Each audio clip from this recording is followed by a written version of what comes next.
आज हम आपको लेके चलेंगे भारतीय शास्त्रीय संगीत की उस अनोखी दुनिया में जहां सुबह की पहली किरणें और संगीत का मधुर आलाप मिलकर मन को भिगो देते हैं। जी हाँ, आज हम बात करेंगे राग ललित की। राग ललित हिंदुस्तानी शास्त्रीय संगीत का एक बेहद सुंदर और प्राचीन राग है। ये प्रातःकालीन राग माना जाता है और सुबह सूर्योदय से ठीक पहले गाया बजाया जाता है। इसकी मधुरता और कोमलता श्रोताओं के मन में शांति, गंभीरता और भक्ति का भाव जगा देती है। राग ललित की खासियत ये है कि इसमें पंचम स्वर का प्रयोग नहीं होता। इसके आरोह और अवरोह में कोमल रे, कोमल धैवत के साथ तीव्र मध्यम का प्रयोग इसे और भी भावपूर्ण बना देता है। यही वजह है कि इसे सुनते ही मन में अद्भुत शांति का अनुभव होता है। राग ललित पूर्वी थाट के अंतर्गत माना जाता है।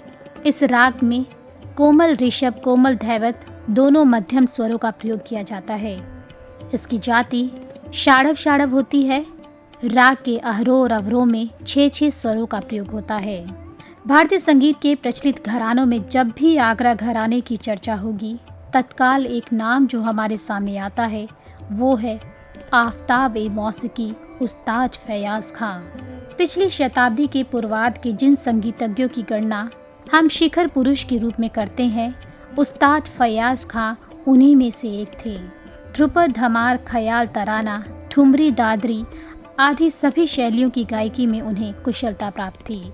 प्रकृति ने उन्हें धन, मंद्र और गंभीर कंठ का तोहफा तो दिया ही था, उनके शहद से मधुर स्वर श्रोताओं पर रस की वर्षा कर देते थे। फैयाज खां का जन्म आगरा रंगीले घराने के नाम से विख्यात द्रुपवध गायकों के परिवार में हुआ था। दुर्भाग्य से फैयाज खां के जन्म से लगभग 3 मास पूर्व ही उनके पिता सफदर हुसैन खां का इंतकाल हो गया था। जन्म से ही पितृविहीन बालक को उनके नाना गुलाम अब्बास खां ने अपना दत्तक पुत्र बना लिया और पालन पोषण के साथ ही संगीत की शिक्षा की भी व्यवस्था की। यही बालक आगे चलकर आगरा घराने का प्रतिनिधि बना और भारतीय संगीत के अर्श पर आफताब बनकर चमका। फैयाज खां की विधिवत संगीत शिक्षा उस्ताद गुलाम अब्बास खां से आरंभ हुई, जो फैयाज खां के गुरु और नाना तो थे ही, गोद लेने के कारण पिता के पद पर भी प्रतिष्ठित हो चुके थे। फैयाज खां के पिता का घराना द्रुपदियों का था। आगे चलकर फैयाज खां द्रुपवध के आलाप में इतने दक्ष हो गए थे कि संगीत समारोह में उनके समृद्ध आलाप की फरमाइश हुआ करती थी। भारतीय शास्त्रीय संगीत के कई महान गायकों जैसे कि उस्ताद अमीर खां, पंडित भीमसेन जोशी और किशोरी आमोनकर जी ने इस राग को गाकर श्रोताओं का भाव विभोर किया है। राग ललित सिर्फ शास्त्रीय मंच तक ही सीमित नहीं था, बल्कि इसमें कई फिल्मी गीतों ने भी अपनी छाप छोड़ी है। सुबह की ताजगी, मन की शांति और जीवन की गहराई को महसूस करने के लिए इस राग का कोई जोड़ नहीं है।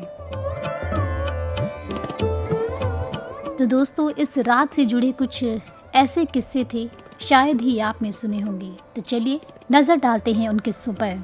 राग ललित की कहानी 2 महान शायरों की कलम के जादू के बहाने से करेंगे। पहले शायर है शकील बदायूनी और दूसरे साहिर लुधियानवी। दोनों एक दूसरे के लगभग समकालीन। शकील बदायूनी का जन्म 1916 में हुआ और साहिर का जन्म 1921 में। बदकिस्मती देखिए कि शकील 53 साल की उम्र में ही दुनिया छोड़ गए और साहिर सिर्फ 59 साल की उम्र में। अदब की दुनिया से अलग दोनों ने फिल्मी दुनिया को एक से बढ़कर एक नगमे दिए हैं। दोनों के मिजाज के सैकड़ों किस्से आज भी सुने और सुनाए जाते हैं।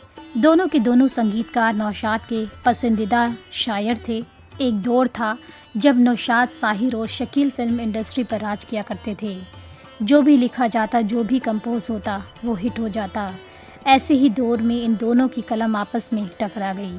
उस वक्त की मांग कहें, संगीतकार की ज़रूरत कहें या फिर सोच का फ़र्क, लेकिन सदियों तक सुनाए जाने वाला किस्सा तो बन गया।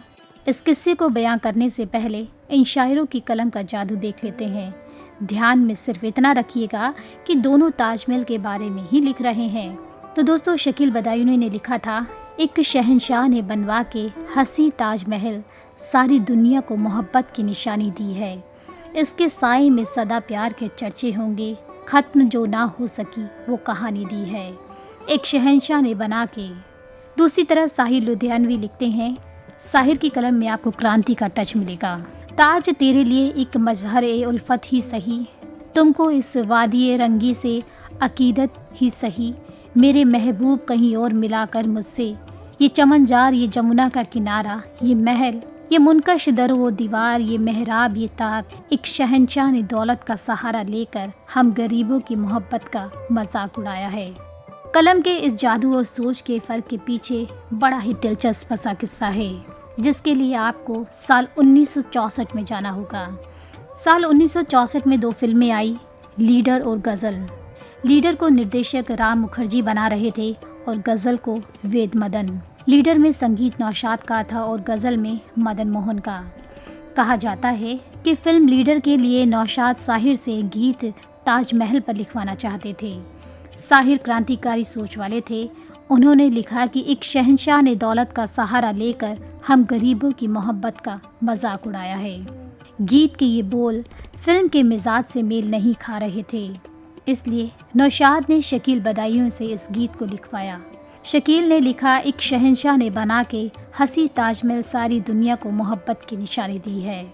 तो दोस्तों, कलम की इस तकरार से बाहर निकल हम अपनी राग की कहानी पर वापस लौटते हैं। संगीतकार नौशाद फिल्म लीडर के लिए जिस तरह के गीत की तलाश कर रहे थे, वो उनके लिए शकील बदायूं ने लिखा था। शकील बदायूनी ने लिखा था। इस फिल्म के लिए नौशाद ने एक से बढ़कर एक गाने तैयार किए थे। अपनी आज़ादी को हम हरगिज़ मिटा सकते नहीं, मुझे दुनिया वालों शराबी न समझो, तेरे हुस्न की क्या तारीफ़ करूं। ऐसे में नौशाद को ताजमहल वाले गाने के लिए कुछ अलग ही रचना था। उन्होंने इस गीत को शास्त्रीय राग ललित को आधार बनाकर कंपोज किया था, जो गाना आज 50 साल बीत जाने के बाद भी सुना जाता है। राग ललित के आधार पर हिंदी फिल्मों में कम ही गाने बने हैं। साल 1959 में आई फिल्म चाचा जिंदाबाद का गाना प्रियतम दरस दिखाओ, साल 1960 में आई फिल्म कल्पना का गाना तू है मेरा प्रेम देवता, और साल 2010 में विशाल भारद्वाज की फिल्म इश्किया का गाना बड़ी धीरे जली रहना भी राग ललित पर ही आधारित है। चलिए अब हम आपको राग ललित के शास्त्रीय पक्ष के बारे में बताते हैं। राग ललित की उत्पत्ति मारवा थाट से है। इस राग में 2 मध्यम और रे कोमल लगता है। इस राग में पा नहीं लगता। इस राग की जाति षाड़व षाड़व है। इस राग का वादी स्वर शुद्ध मा और संवादी स्वर सा है।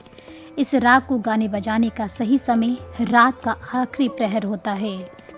इस राग के आरोह की बात करें तो आरोह जो है वो कुछ इस प्रकार है, नी रे गा मा गा मा धा नी सा।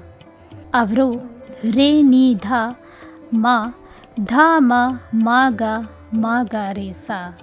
पकड़ की बात करें तो पकड़ जो है कुछ इस प्रकार से होगी, नी रे गा मा गा धा मा गा।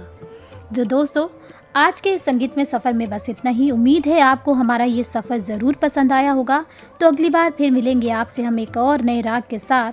तब तक के लिए आप इस संगीत की पवित्र धारा को अपने जीवन का हिस्सा बनाएं और संगीत को अपने जीवन में उतारें।